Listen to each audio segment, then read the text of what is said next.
Hey guys, welcome to this video. I just wanted to throw a quick disclaimer out. I just wanted to say if you are 13 or below, please don't watch this video.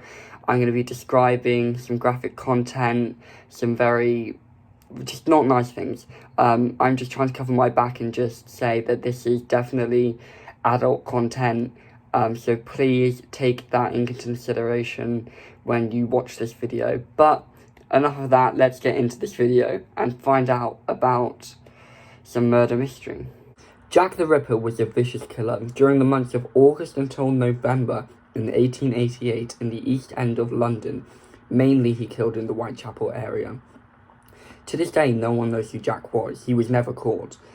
You could say that he's England's most famous unexplained case. Let's dive into the deep history of the Ripper, shall we? In total, there are thought to be 12 killings in all. However, 5 of these killings seem to happen in canon, and they are thought to be the main deaths that people are aware of when they hear the name Jack the Ripper. The names are Mary Ann Nichols, Annie Chapman, Elizabeth Stride, Catherine Eddowes, and Mary Jane Kelly. Mary Jane Kelly was the last victim of the Ripper. So, just throwing that out there, she was the last person to be killed by Jack the Ripper. Also, these deaths seem to happen in a very particular style. All of these women were ladies of the night. As you got out in the street in Victorian London, they were often trying to pick up men and take them somewhere to, but unfortunately they were killed, and these killings, each death seemed to happen in the same way.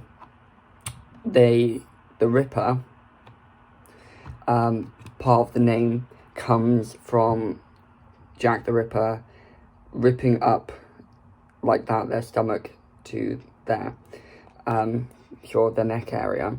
Sometimes things would even be missing from the bodies when they were found. I can't remember which person it was, but in one of them a kidney was missing, which is a particularly weird thing for someone to take. But most of these deaths happened in the same way.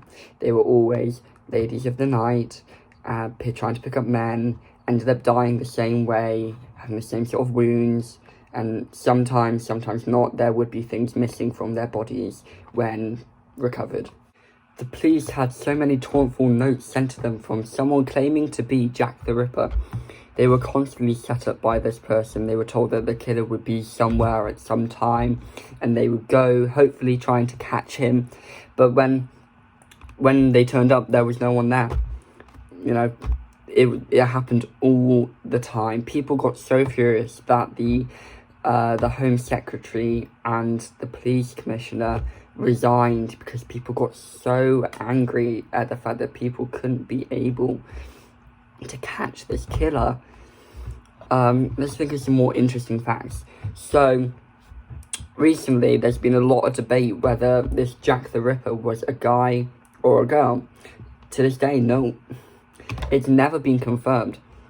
I think very, very recently, in the past couple of months, I think they've started trying to figure out who it was. Still not confirmed, I'm afraid. I wish I knew. I'm intrigued to see who it was. Now, the streets of Victorian London would have been very dangerous, especially at night. There was a lot of crime going on. So, crime wasn't, it was very common. But this took it to a whole nother level. I think he had a bit of a break between the last 5 killings and the ones he'd done previously, which lured people into a false sense of security, thinking, oh yay, he's finally gone. And then these final 5 killings happen.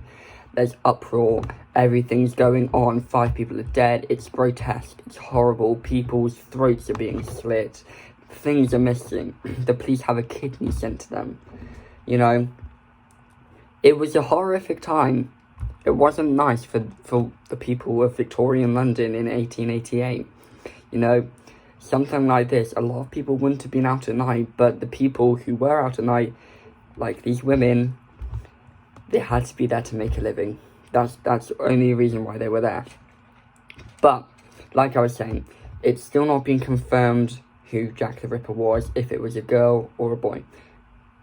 That's still in the air.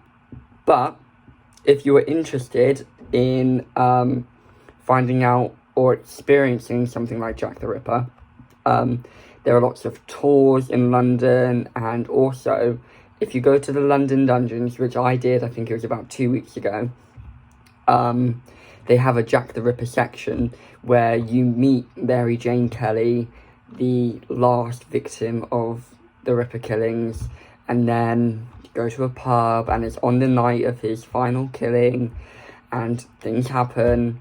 If you're just interested in stuff like that, London Dungeons is a great place for history if you're interested but also getting scared at the same time. They mainly focus on history sort of thing, but it's fun. I loved it. I've been 3 times. But just in case you're interested in that, go visit Whitechapel. It's quite a nice place in the East End of London. I don't know how many of you guys go to London, but if that's something you're interested, write some comments down below and tell me your experiences if you've ever, learned anything about Jack the Ripper. This is going to be a mini-series, like I did with my last musical mini-series, so I'm going to kind of do like a murder mystery sort of thing. I'm mainly going to be focusing on Victorian killers. I'm not going to do like serial killers nowadays, because I know a lot of people do that, especially on YouTube. I've seen a lot of people do it. So my next video, I'm really excited. This is a bit... people think either it's a myth or it's real. I personally think it's real. Is Sweeney Todd, the demon barber of Fleet Street, as he is described in the musical. There is a musical about Sweeney Todd. Definitely check that out. The movie's amazing. But yeah, so my next video is going to be all about Sweeney Todd. I really hope you're going to enjoy it, because I really like the history of Sweeney Todd. I think it's quite cool. I think Jack the Ripper is, there's not a lot to it, because it's just like killing, who is he? Whereas Sweeney Todd, there is kind of like a story to it. But yeah, I hope you've enjoyed this video. I spent quite a bit of time researching this, writing what I was going to say and making sure I get all my facts right.